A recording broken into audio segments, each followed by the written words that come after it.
Imagine this. You're lying in bed trying to sleep after a long day. Suddenly you feel it. A burning sensation rising from your stomach, scorching your chest, climbing up your throat like liquid fire. You can't breathe properly. You can't swallow. The pain is unbearable. You sit up, desperate for relief, wondering if you're having a heart attack. But here's the terrifying truth. This nightmare is happening to over 783 million people worldwide right now. And statistically speaking, there's a good chance you or someone you love is one of them. Welcome back, everyone. I'm Dr. Natasha, and today we're diving deep into one of the most common yet dangerously underestimated conditions affecting humanity, gastroesophageal reflux disease, or as it's better known, GERD. Now, before you think, oh, it's just heartburn, no big deal, let me stop you right there. GERD is not just simple heartburn.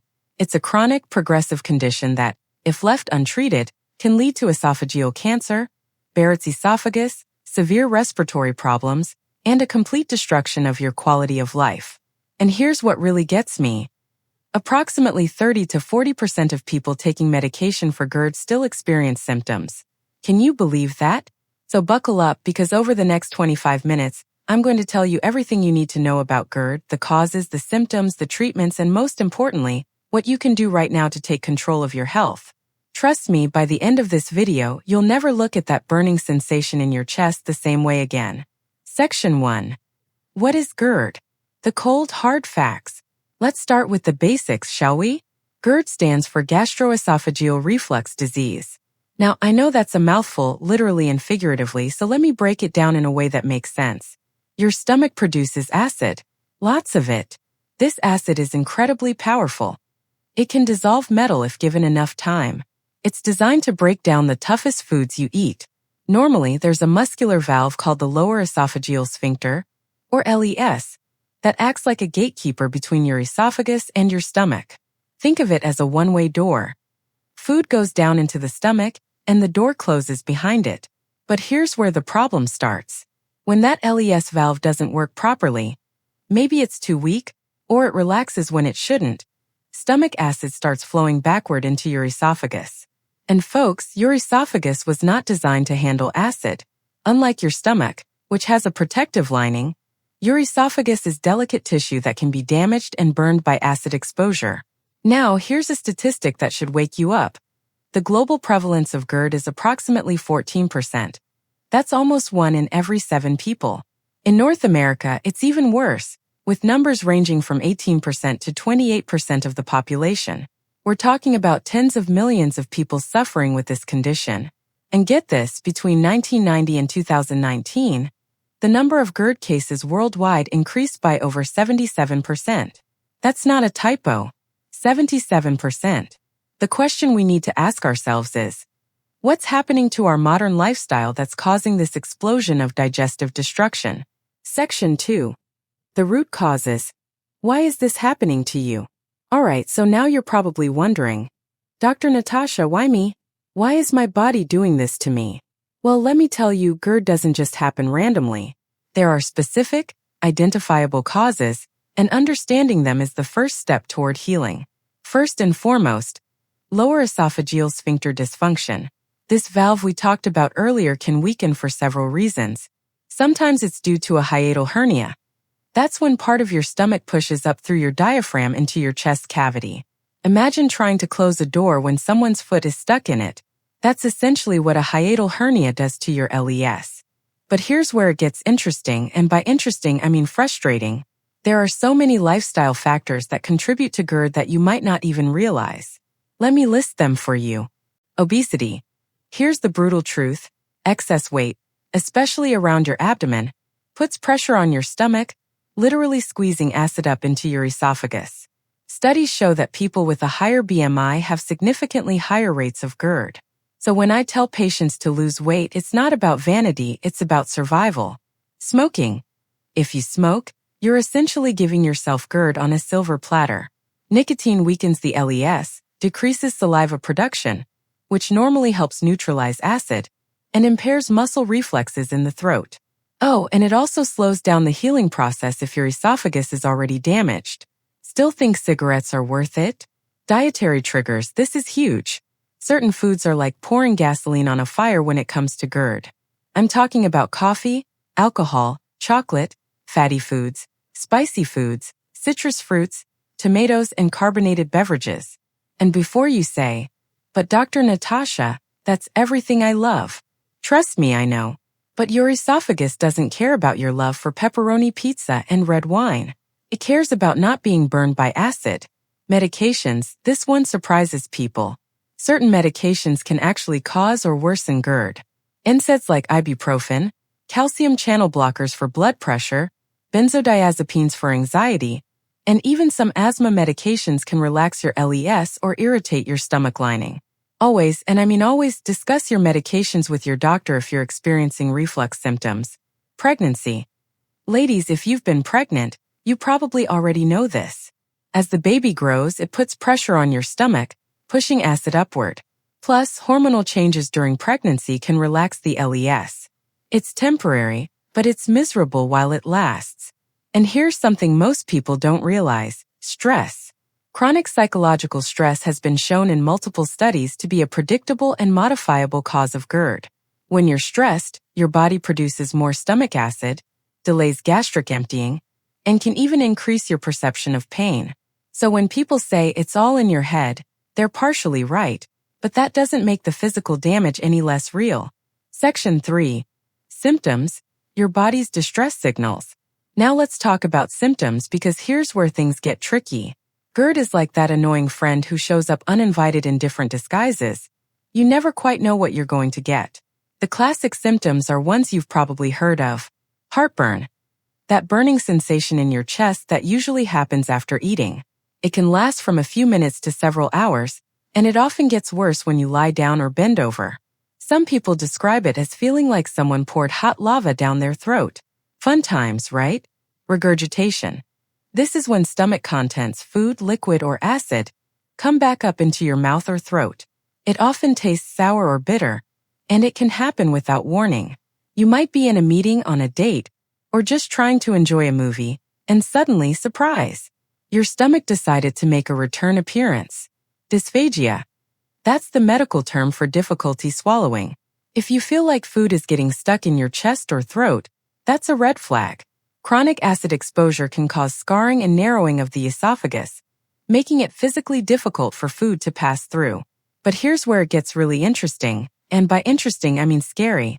GERD has what we call atypical, or extraesophageal symptoms. These are symptoms that seem completely unrelated to your stomach, which is why so many people suffer for years without getting properly diagnosed. These include chronic cough.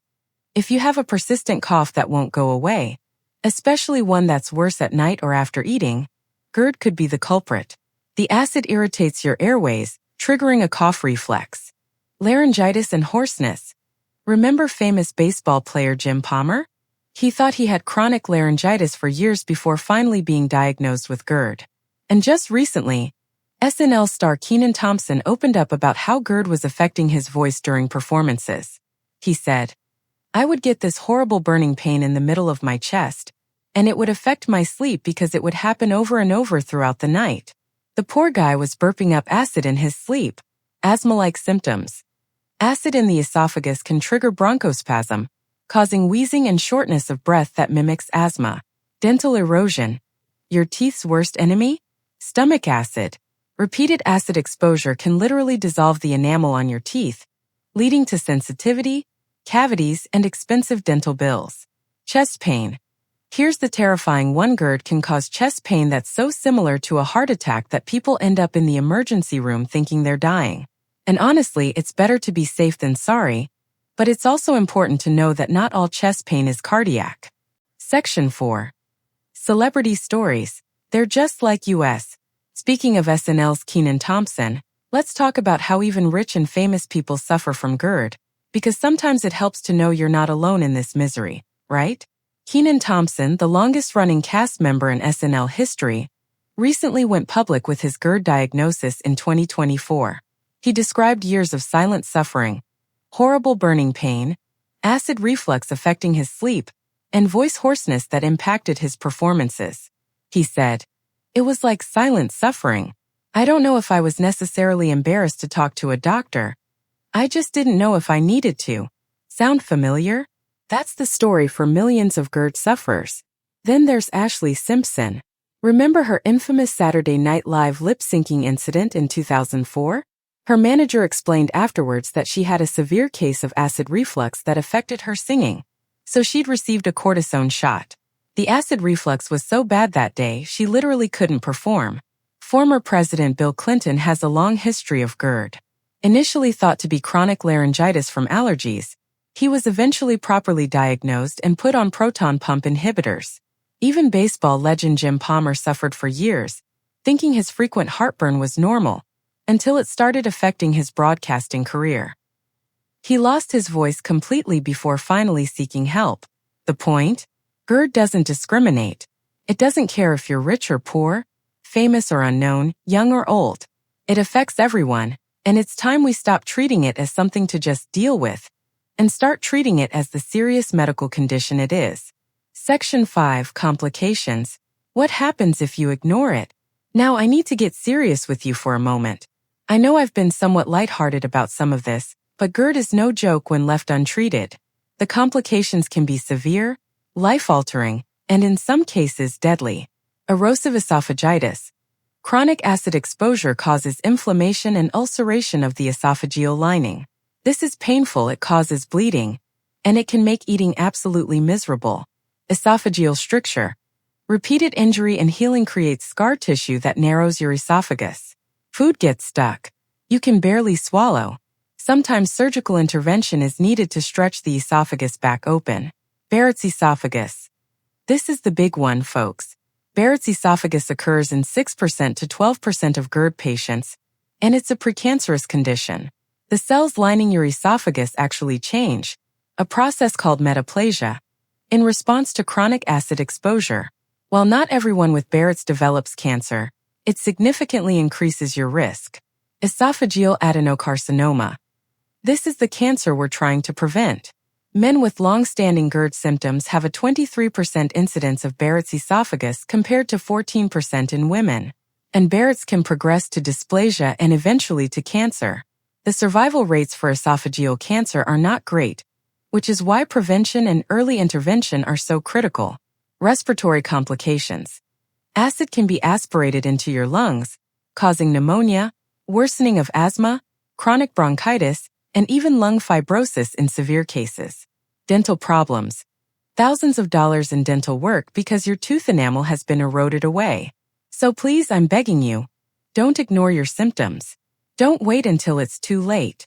Section 6. Natural remedies. What actually works? Alright, let's shift gears and talk about solutions. Because I'm not here just to scare you. I'm here to help you. First, let's discuss natural remedies. Now, I need to be honest with you. The scientific evidence for many natural remedies is limited, but that doesn't mean they don't work for some people. It just means we need more research, and you should always talk to your doctor before trying anything new. Dietary modifications. This is your first line of defense. Eliminate trigger foods one at a time and see what helps. Common triggers include spicy foods, fatty foods, citrus, tomatoes, chocolate, coffee, alcohol, and carbonated beverages. Some people find that a primarily plant-based diet helps reduce symptoms. Meal timing and portion size. Eat smaller, more frequent meals instead of 3 large meals. Stop eating at least 2 to 3 hours before bedtime. Your last meal should be light. And please, for the love of everything holy, don't lie down right after eating. Sleep position. Elevate the head of your bed by 4 to 6 inches. Not just more pillows, that actually makes it worse by bending your body in the wrong places. You want your entire upper body elevated. Gravity is your friend here. Weight loss. If you're overweight, losing even 10 to 15 pounds can make a dramatic difference. I know it's hard. I know it takes time. But it works. Quit smoking. If you smoke, stop. Period. End of discussion. There's literally no benefit to continuing. And your GERD will only get worse. Clothing choices. Believe it or not, tight clothing, especially around your waist, can worsen GERD symptoms. Loosen that belt, skip the Spanx, and give your stomach room to breathe. Now for some specific natural remedies that people use. Deglycyrrhizinated licorice. DGL. This is licorice root with a compound removed that can raise blood pressure. Some studies suggest it helps soothe the esophageal lining. Slippery elm.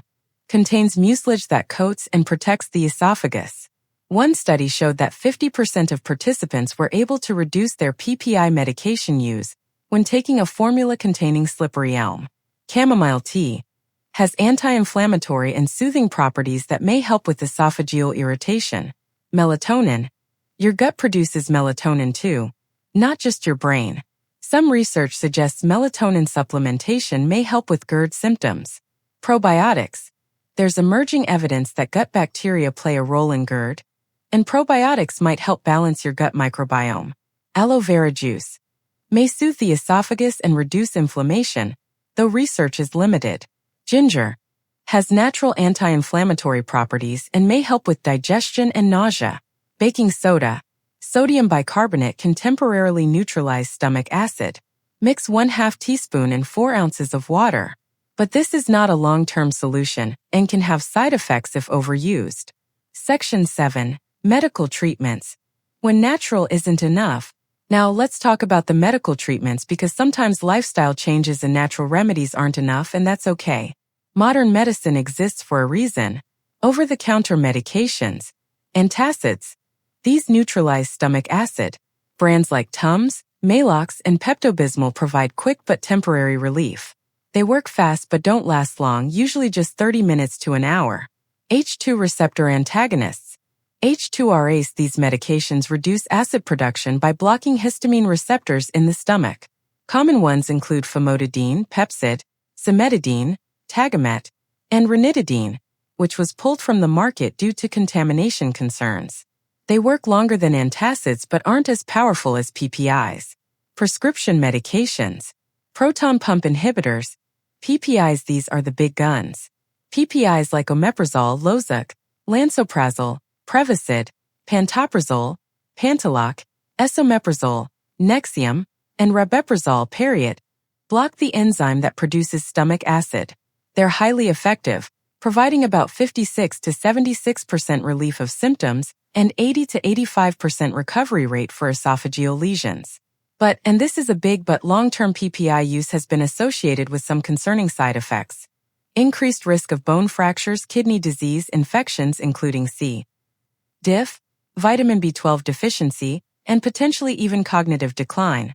This is why doctors are trying to find alternative treatments and why you shouldn't just take PPIs indefinitely without medical supervision.